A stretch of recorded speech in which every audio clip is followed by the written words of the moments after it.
J'ai eu accès à Naruto bien avant sa sortie en France, mais ce n'était pas le cas des jeux. Il y a une série Naruto, selon moi, qui est la plus populaire après la licence Storm.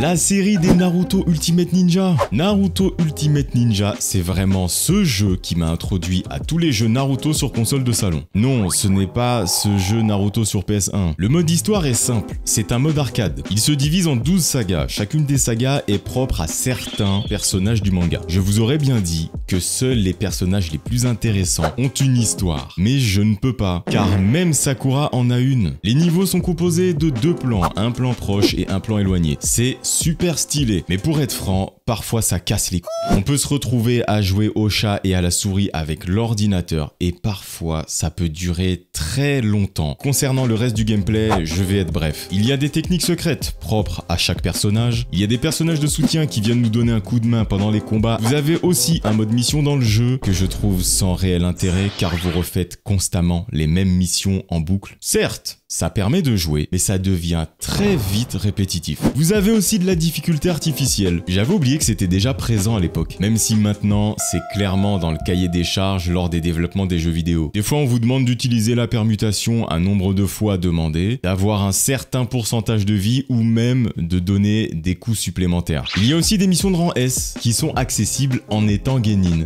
Oui, et pourquoi? Dans ce type de mission, vous devez compléter le jeu.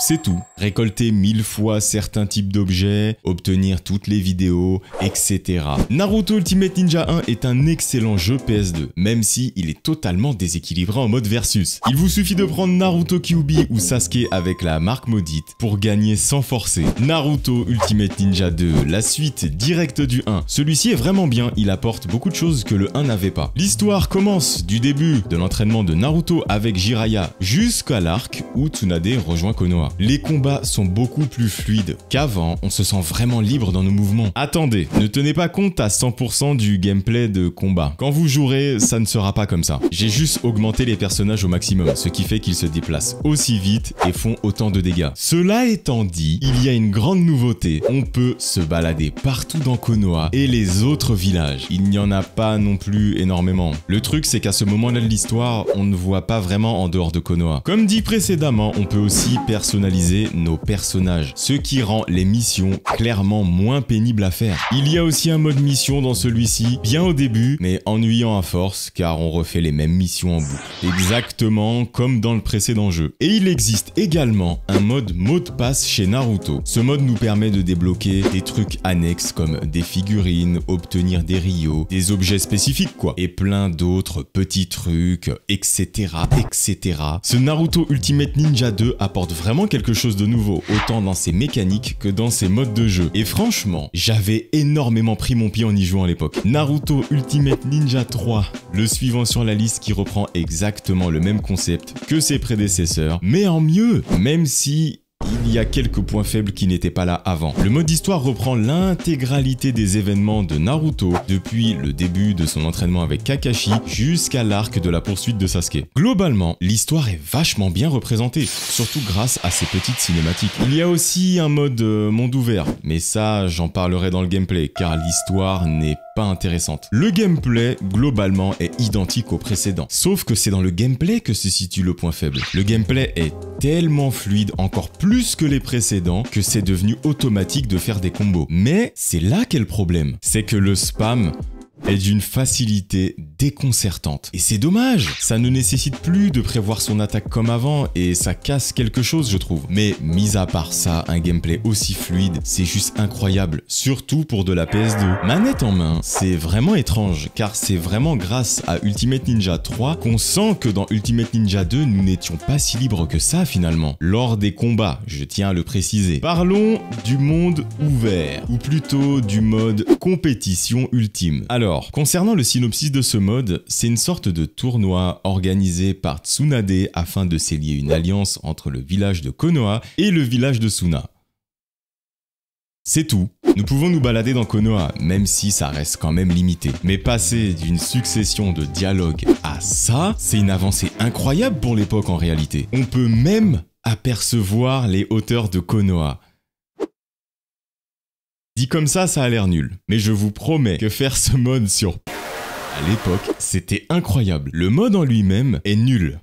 Extrêmement répétitif et très ennuyant à un certain moment. Mais le fait de se déplacer de cette manière nous faisait un tant soit peu oublier ceci. Surtout que nous pouvons nous accrocher sur tous les murs et visiter quelques boutiques du village, même si globalement Konoha reste assez vide. Au niveau du mode versus, nous avons plus de personnages qu'avant et nous pouvons jouer tous les sensei, ou presque, et même prendre les personnages transformés en début de combat, ce qui n'était pas le cas dans les précédents jeux, sauf dans le cas de Naruto et Sasuke, qui étaient des personnages bien spécifiques. Il y a aussi un mode salle de repos, une salle d'arcade avec des mini-jeux. Nous pouvons courir sur un arbre, faire une compétition de pose avec Rock Lee ou s'entraîner au lancer de shuriken avec Tenten. Mais croyez-moi, vous ne ferez pas ça pendant plus de 10 minutes. Mais en réalité, Naruto Ultimate Ninja 3 est tout simplement un très bon jeu. Naruto Shippuden Ultimate Ninja 4. Tout est dans le titre, vous l'avez compris. Ce jeu traite de la partie Shippuden de Naruto, mais pas dans sa totalité. Alors,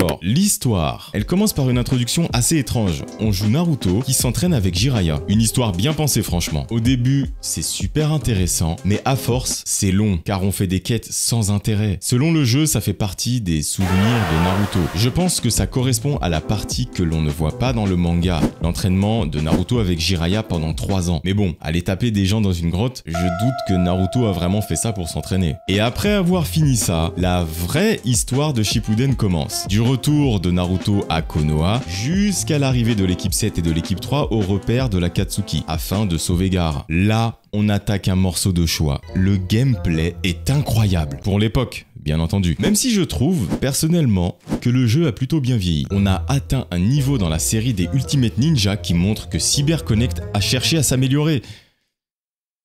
Mais ça, c'était avant. Nous avons toujours un mode monde ouvert qui est appelé mode maître. C'est à travers ce mode que l'on fait l'histoire de Naruto Shippuden. Nous avons aussi le mode héros. Je vais pas m'attarder dessus, car dans ce mode, on refait l'intégralité des événements de Naruto depuis le début jusqu'à la partie de Naruto Shippuden. Et on fait tout ça au travers de combats et de cinématiques, exactement comme dans Naruto Ultimate Ninja 3. Dans le mode maître, nous pouvons nous déplacer comme dans Naruto Ultimate Ninja 3. Mais la particularité, c'est ça. Nous pouvons faire des dashs comme les ninjas dans le manga, c'est incroyable et ça ajoute vraiment quelque chose. On peut aussi avoir des interactions avec nos clones pour sauter plus haut, on peut se balader un peu partout. Franchement, ce monde ouvert est une vraie révolution comparée à Naruto Ultimate Ninja 3. Au niveau des combats, il n'y a pas énormément de changements, hormis 2-3 interactions ajoutées afin de dynamiser le tout. Les combats sont plus fluides, les combos sont tout autant faciles que dans le 3. Le seul truc que j'ai remarqué, c'est que les dégâts sont super faciles à faire. Ce que je veux dire par là, c'est que les combats sont très rapides de ce fait. Un simple combo enlève autant de santé qu'une technique secrète de niveau 1 dans Naruto Ultimate Ninja 1. Concernant les personnages présents, il y a tous les ninjas vus jusqu'au début de Naruto Shippuden. Nous pouvons même jouer Konohamaru. On voit qu'il fait n'importe quoi, mais vu que les dégâts sont très élevés dans le jeu, même en faisant n'importe quoi, j'ai quand même gagné. Naruto Shippuden Ultimate Ninja 4 est une vraie claque dans la licence des Ultimate Ninja. Naruto Shippuden Ultimate Ninja 5, le dernier de la licence des Naruto Ultimate Ninja, est le moins rempli bizarrement. L'histoire commence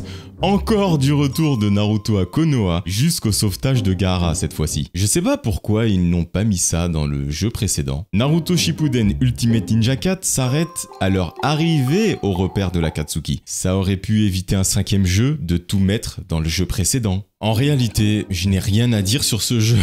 C'est un copier-coller du précédent. Et en plus, il y a même moins de contenu. Le roster est quasiment identique au jeu précédent, les menus sont moins remplis, le jeu a l'air vide. Et en plus, dans le mode histoire, nous ne pouvons plus faire les dash ninja. Je ne sais pas pourquoi ils ont enlevé ça. Nous ne pouvons plus également avoir d'interaction avec nos clones lorsque nous sommes en l'air. Je vais vous dire un truc, on sent clairement que ce jeu a été développé juste pour l'argent. Il n'en est pas mauvais pour autant, juste